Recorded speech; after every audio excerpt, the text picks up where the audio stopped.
Bismillahirrahmanirrahim.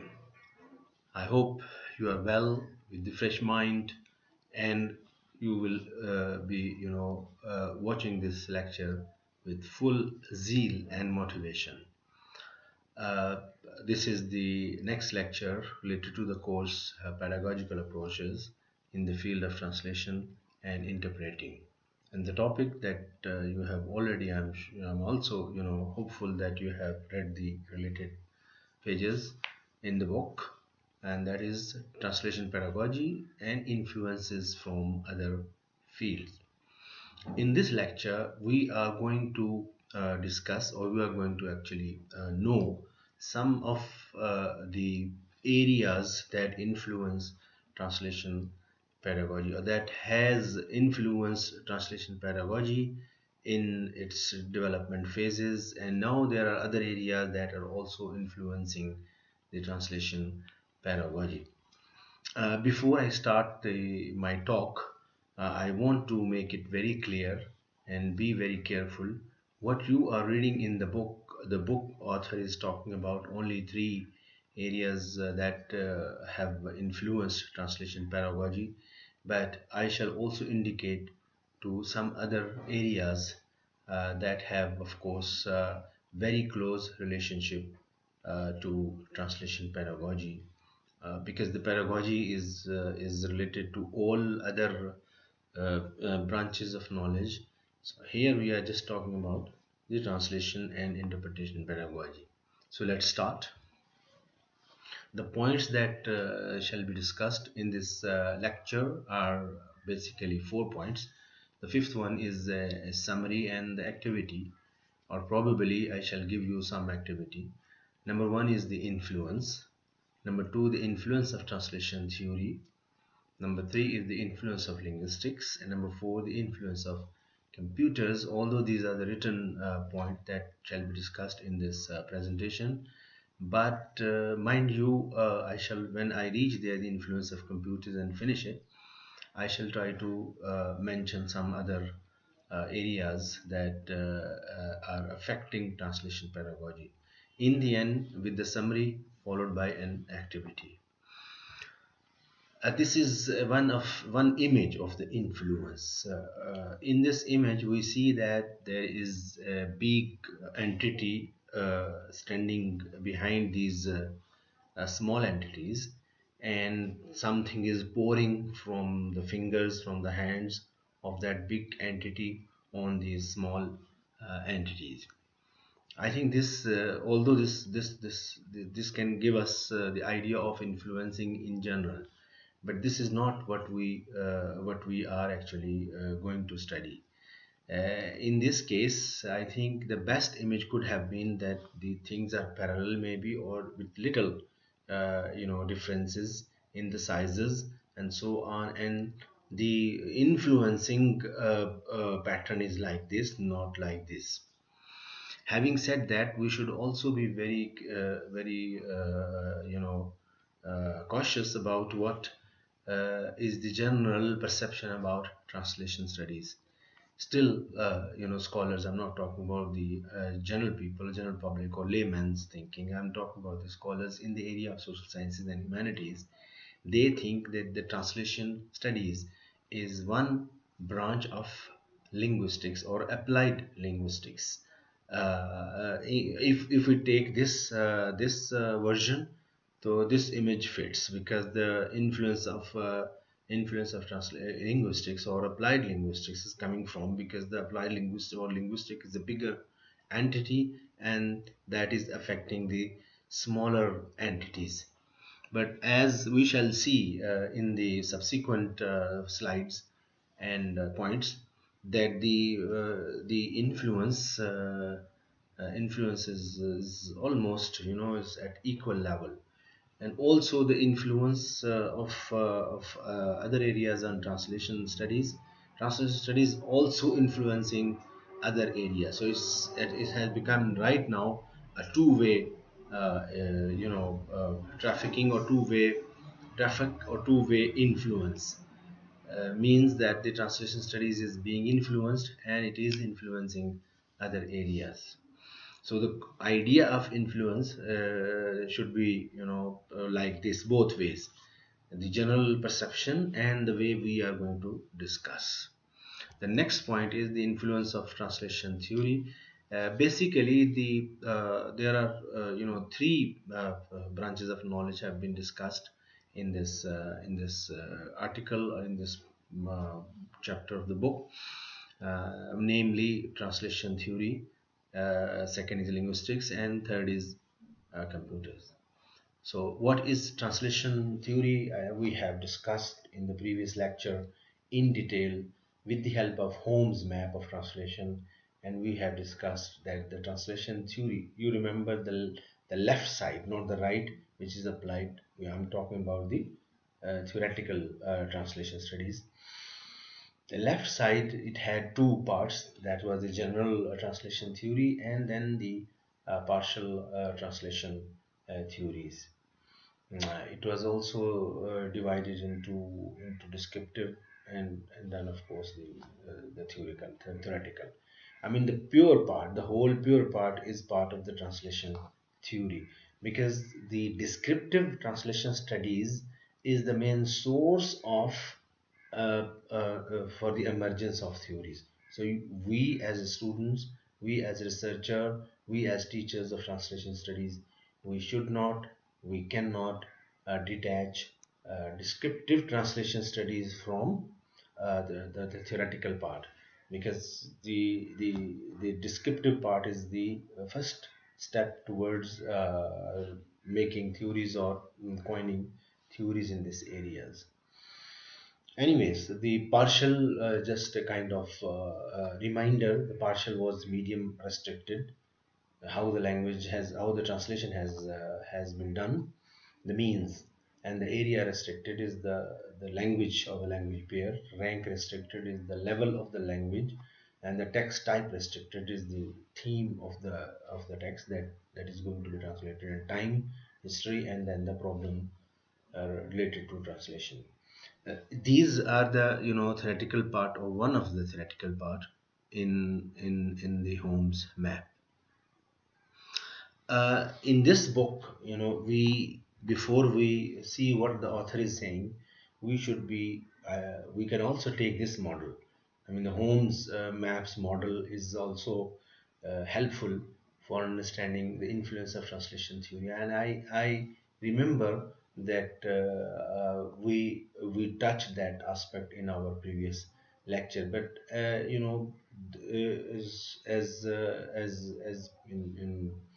in Arabic we say al-takrar yu'allim al-himar. So repetition is always beneficial. But this repetition, because we can understand this influence from two ways. One is with the help of the Holmes map, and the other is this division suggested by the by one of the translation studies scholar, whose name is Melby. He suggested that mainly there are threefold Vienna translation theory. One is the dynamic human translation theory, and the other is computer machine translation theory, that is MT, and the third is methodology to decide on A or B. So he has separated the methodology, the methodology for using which theoretical component is relevant to what situation out of this number A and B, that is dynamic human translation theory and machine translation theory. So we will be discussing this topic with the help of this division. As for the meanings of this dynamic human translation theory and machine translation theory and C methodology to decide on A or B is concerned, this in this slide we shall try to understand what do they mean. Uh, Dynamic human translation theory means all the theories, all the theoretical frameworks that describe or theorize the translation done by humans.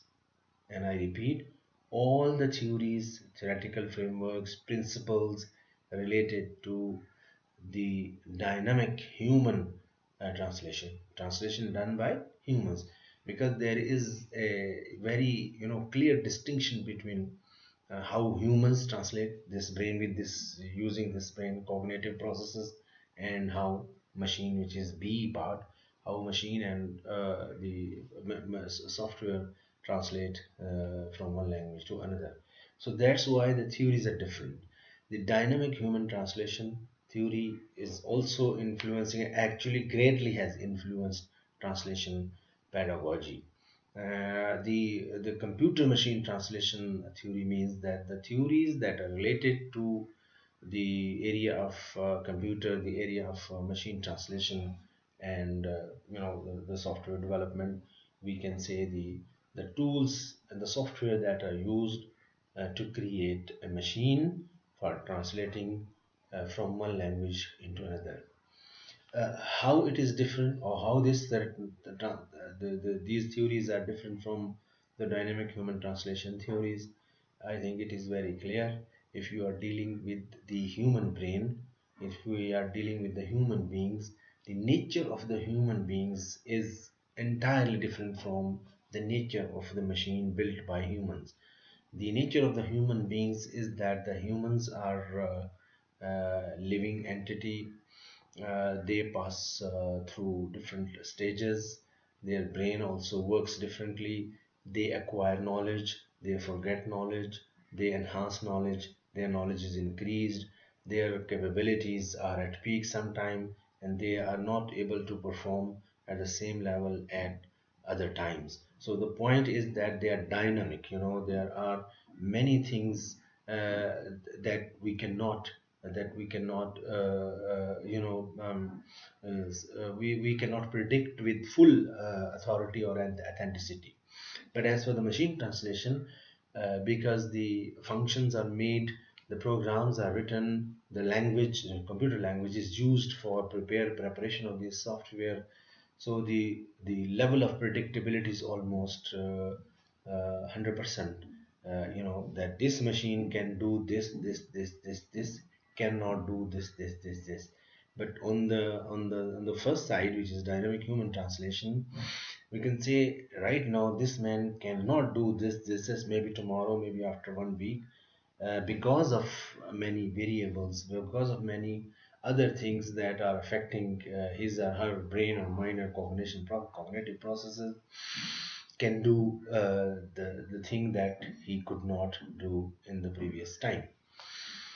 But as the machine is concerned, it is in this meaning, it is not dynamic, it is static. It is made for a certain purpose, and its function is very clear. The C is the methodology to decide on A or B. If you want to decide, if you want to do a research as researchers, they will see the area where they want to work. If they are dealing with the computer, say the CAT tools, or the machine translation software or translation technology, in the phase of evaluation or development or influence and whatever, they will have to select one of the theoretical frameworks that are relevant to this area. So the decision can be made on the basis of this. But there is a very interesting thing as well, which of course shall be discussed or maybe indicated too, and that is sometimes the lines are not so clear, because the human translation based on machine translation, or machine translation revised by the humans, in this gray area, or in this area where both are available, both are existing, the methodology could be hybrid, is mixed of I mean the new theoretical framework can be devised for doing research in this context. So I think I have discussed this earlier. So to provide guidance in the translation of general language, and yeah, this point was missing in the previous explanation. They say the general language. You mean the dynamic human translation theories deal with the general language? What do you mean by general language? Domain specific language? General language is the language that we use daily, uh, for general purposes, for creating relationship, for giving greetings, for shopping, for selling, for this. But the specific language means the language that is full of terminology, full of specific structure and style used in a particular area, like the language that is used in weather forecast, the language that is used in in uh, legal procedures, the language that is used in religious texts, the language that is used in the medical area. So the dynamic human translation theory deals with both the general language and the domain specific language, both, of course. But the computer machine translation theory is the development of domain specific or controlled machine translation software. Here a question can arise, that when we talk of about the Google Translate, so we see that Google Translate is as if it has been developed for the general translation. It is, to some extent it is true, but the theoretical part of machine translation, and when we are talking about the quality of translation, remember these points. When if we talk about the quality of translation, or if we talk about the accuracy in the translation, and if we talk that no human interference should be made after the machine translation, that means you give machine a text and get the translation which is almost correct, so no need of revision by humans. If we are including all these parameters in the translation, then machine translation is more relevant to the development of domain or specific or controlled machine translation software. That is the example that I have given earlier. You want to develop a software for a legal translation, and within the legal translation you say a writing contract, a software which is meant for creating contract, translating contract from one language into another, and the business context, not the property transaction, the business context. The language is different, the terminology is different. So specific domain and this development, and then you can get almost near to 100% result through this. In this context, this the computer or machine translation theory is relevant to the domain specific or controlled languages. Okay, see methodology, although I have discussed it, but this is also here in the slide. Methodology to decide on A or B, development of methodology for A and B, analyzing whether a given text is suitable for machine translation or human translation. And you can add another point, whether a given text is suitable for research in the area of machine translation or human translation, or in combination of both human translation and machine translation. And this methodology, or the methodology that is chosen for this purpose, has significant practical applications. Uh, there is always, and this is a history of machine translation, or always a debate or tension between human translators and developers of machine translators. And this debate is best reflected in the question: can machine translation defeat human translators, or the need of the human translators shall remain constant in the human society? And there's a lot of research has been produced by people, and mainly there are three school of thoughts. One, of course, that they favor that the machine translation will reach that level, and the other, they say that the human translation uh, you know cannot be beaten by machine translation. And there is another view which is, I think, very reasonable, and they divide the areas where the machine translation can achieve that required level, but cannot. There are other areas where machine translation cannot reach that level. Anyways, this creates a kind of debate which is always there among the scholars and researchers in the area of translation studies. Okay, so this approach is opposite to linguistic approaches to translation. And why it is so? There are three assumptions. So we say that this approach is opposite to linguistic approaches to translation. Why? Because of this. There is no single correct interpretation of a source text. This is very important that we should know that the written translation uh, uh, I mean, this is the more explanation of the debate that is between human translators and the developers of machine translation. That there is no single correct interpretation of a source text. The source text is interpreted by different people differently, or by same people at different times, or by different people differently at different eras and times. I hope you understand all these details. There is no single correct interpretation because the translation basically starts from your understanding as a translator, and that is interpret. You interpret for your mind that this text means this, and then you as a translator try to convert it or translate it to other language. So the point here is that because there is no single correct interpretation of any text, so machine translation cannot defeat human translations.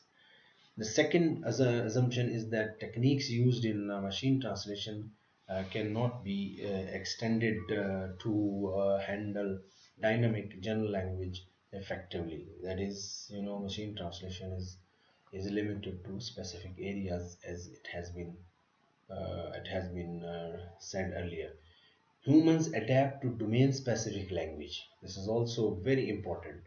Humans can adapt to domain specific language, but current machine cannot extend to general language. This is again, this opens another area of discussion, that the current our discussion is focused on the current machine translation developments or the probable future machine developments in the area of machine translation. The as I said, there are three views. The Those who think that the machine translation can beat human translation, they are actually talking about the future developments. And those who think that the machine translation cannot defeat human translation, they are of course uh, talking about the current developments in the area of machine translation, and the third school of thought mentioned earlier. The third assumption is that objectivism needs to be avoided because, again, actually, this is the explanation of assumption number one. There is no single correct interpretation. That is, objectivism needs to be avoided. There shouldn't be any objectivism. Words do not have one or more well-defined meanings. This is a big problem in the area of linguistics and translation as well. Each sense of a word does not exist independently of particular word or sentence, and does not have the properties of a mathematical set. So this is it, that the words do not have one or more well-defined meanings, and then each sense of a word does not exist independently of a particular word. Take the example of kitab, the Arabic word. The kitab in a context is a book, in another context is a letter, and in another context is, although we say a book, but it is not the book that we use in the form of this is my book. So when I sometimes we say zalikal kitabu la raiba fi, I think we are not talking about this kind of a book. And sometimes kitab it means the law that has been imposed on the followers of that law. It means the Quran has used this in this sense as well. Even the general Arabic, the old classical Arabic, the word kitab is used for the rules, regulations, and law related to certain situation.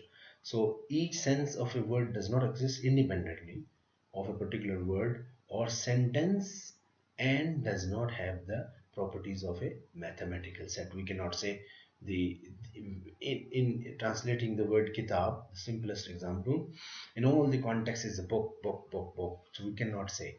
So these are the arguments or the assumptions on the basis of which the proponents of human translation think, and of course they develop their arguments on this basis that machine translation cannot defeat the human. Let's see the discussion of the aspects of translation theory in pedagogy. Uh, Translation theory, with all these divisions, three divisions or more than three divisions, the descriptive part with the three function, everything actually is giving a lot to pedagogy. Even the machine translation developments, the softwares, the theory part, and the theories related to human translation are very much relevant to pedagogy. The question is how.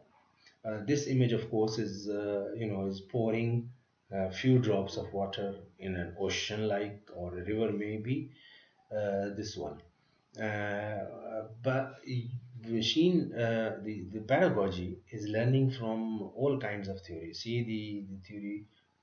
I'm sure you know the equivalence, the discussion or the theoretical knowledge that is created around the question of equivalence.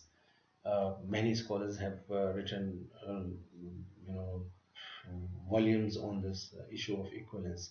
So when we teach the basic course of translation in the classroom, the consciously or unconsciously, what is dominated, our mind is dominated by one thing. Our students' minds are dominated by one thing, and that is I am required to bring the equivalence of this word to translate this sentence. So this is also there. And if we take the another theory, which is the shifts, that is the, if we say that in English we say the arrangement of this, man eats food. So we say man eats food is the subject, verb, and object arrangement.